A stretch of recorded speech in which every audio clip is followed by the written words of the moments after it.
Finals in the Springfield Regional.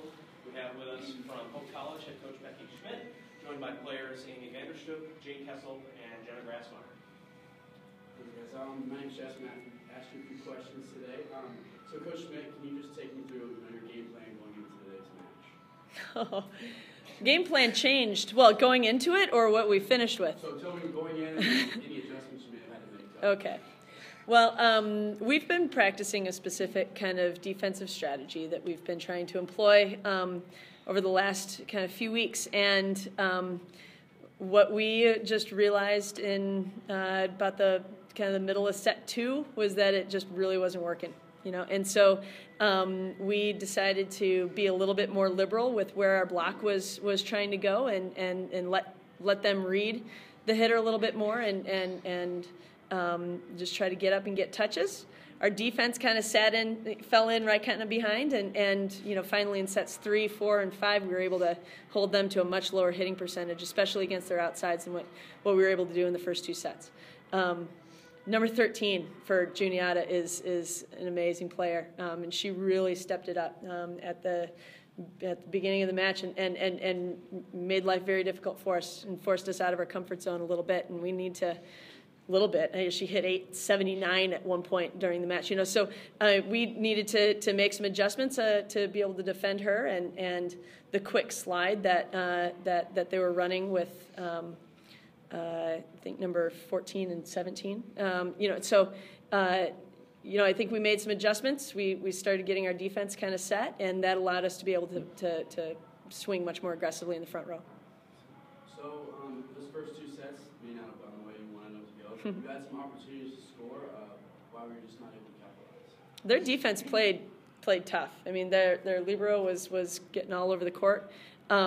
And their block was taking away some of the different spots that we had really wanted to try to attack, and their block did a nice job, And so, these guys were able to find ways in order to continue swinging high during those first 2 sets. I think Jenna really, kind of carried the load and found ways in order to get kills, even when the situation was kind of stacked against her. And then once we started kind of getting a little bit more in a defensive rhythm and serve-receive rhythm, we were able to open up a lot more options for Amy and our middles and be able to swing through that block a little bit more effectively. So one thing, first 2 sets and then the rest of the match, you guys kind of took control. What was one biggest thing? You may have already touched on it. But. Oh, man. I think it was just, there was one kind of timeout where we said, just don't second guess yourself, and just trust it and just go out there and play. And I really felt like we just kind of shed either like a layer of doubt that we might have been having, or a little like a layer of tension, and we just went out and played, and with, you hope that you can do that when your back's not against the wall. It got against the wall today, and they responded very well. So now I'm going to ask the players a couple of questions. So this is for all of you. What was the biggest challenge out there today? Where was the start first?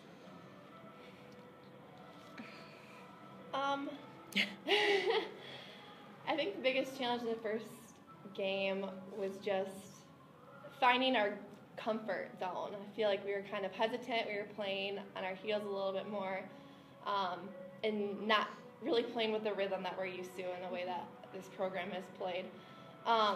But I think we really found ourselves in that third game and kind of found what we're all about and what we're going to keep bringing here on forward.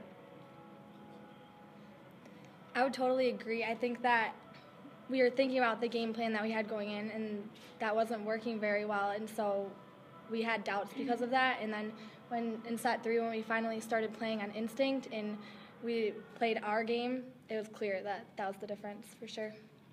Yeah, definitely. I think that just what we had originally planned on doing, they were either where we wanted to be hitting it, or their block was there, or they were just they played great volleyball, and I think that then we sort of found a way to play our volleyball at that rhythm. So you guys fought back, took it to game 5. Can you take us to that game 5? The emotions, what was going on? You don't really remember the blackout. No, but I think we did an excellent job of facilitating each other's success in that Game 5. We had a ton of connections front row, back row, where we were getting sick digs back there, which translated to kills that we were able to put down. So I think it was a total team effort. We played with a ton of fire and just ready to keep going. I think everything in that game came down to guts. I think that's we were playing for each point. That's something we talked about before the game, and that's something we talked about during a timeout, was playing every point for itself, and that's what we did. So I don't remember the full emotions because I was thinking about each point at the time.